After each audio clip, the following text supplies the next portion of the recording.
بحث میں لگے ہوتے ہیں کہ اس طرح سے نہیں. آج ہم اپنے علماء کرام سے, اپنے حفاظ کرام سے, اپنے عالم دین سے کوئی مسئلہ نہیں پوچھتے ہیں, سیدھے گوگل پہ جا کے سرچ کرتے ہیں. اور آپ دھیان رکھیں کہ 3000 سائٹیں فیس بک اور سوشل میڈیا پر ایسی چل رہی ہیں جو دیکھنے میں آپ کو لگے گا کہ واقعی یہ بڑے اچھے عالم دین دکھائی دے رہے ہیں, بڑے اچھا بیان کر رہے ہیں, مگر ان سب کا ٹارگیٹ یہ ہوتا ہے کہ کسی طرح سے اسلام کو کمزور کیا جائے.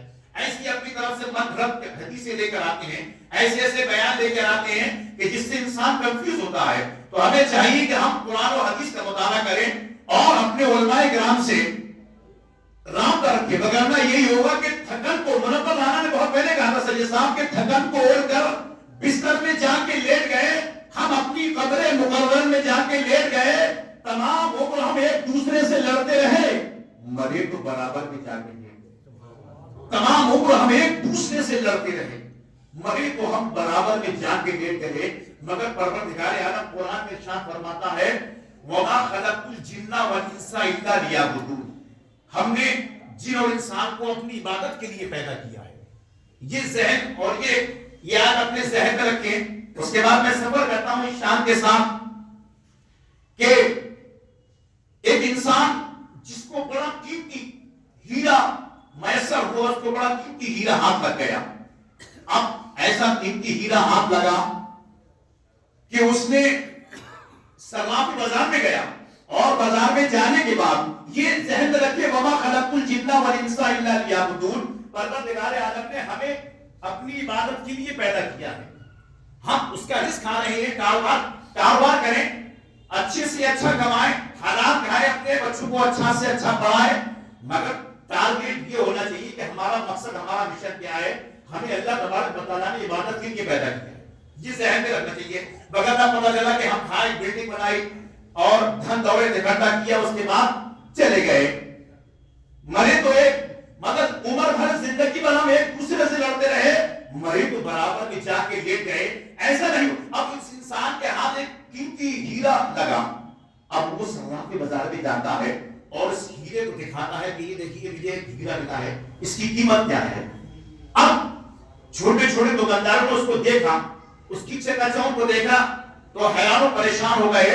انہوں نے کہا کہ صرافی بازار میں سب سے بڑی جو دکان ہے اس پر چلے جائیے, اس کی قیمت وہی دے سکتا ہے, اس کے علاوہ اس کی قیمت کوئی نہیں دے سکتا. اب وہ انسان اس صرافی بازار کی بہت بڑی دکان پر, بہت بڑی شاپ پر جاتا ہے اور کہتا ہے کہ یہ مجھے ایک ہیرا ملا ہے, اس کی قیمت بتائیے.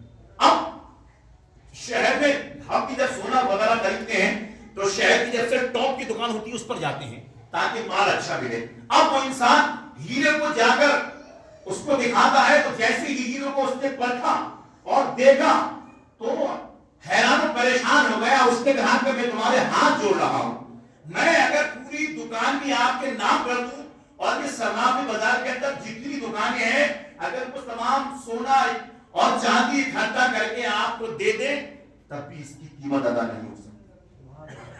اب اس نے کہا کہ کیا کیا جائے, تو کسی کو مشورہ دیا کہ بادشاہ سلامت کے پاس چلے جاؤ. یہ ذہن میں رکھے وَمَا خَلَقْتُ الْجِنَّ وَالْإِنسَ إِلَّا لِيَعْبُدُونِ.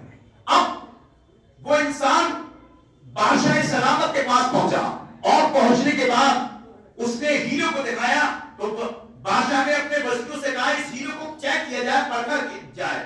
اب بادشاہ کے جو وزیر ہوتے تھے وہ کام ان کا یہی ہوتا تھا, جب ہیرے کو انہوں نے اپنی کسوٹی پر پرکھا, انہوں نے کہا کہ بادشاہ سلامت یہ ہیرا ایک ایسا ہیرا ہے کہ اگر آپ اپنی پوری سلطنت دے دیں تب بھی اس کی قیمت ادا نہیں ہو سکتی.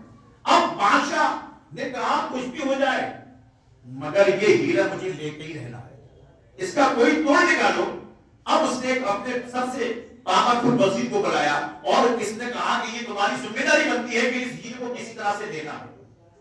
اب اس نے کہا کہ بادشاہ مجھے 2-4 گھنٹے کا ٹائم دیجیے. اب اس نے بڑا غور و فکر کرا اور اس کے بعد غور و فکر کرنے کے بعد اس نے اس کو بلایا اور کہا کہ دیکھو ہم اس کی قیمت کو ادا نہیں کر سکتے مگر ہم اتنا کر سکتے ہیں کہ تم صبح کو آ جاؤ, یعنی سورج جیسی نکلے فوراً آ جاؤ اور آنے کے بعد جتنا تم سے بھر ملے سونا چاندی ہیرے جواہرات اتنا بھر لینا اور لے جانا, یہی اس کی قیمت ادا کر سکتے ہیں.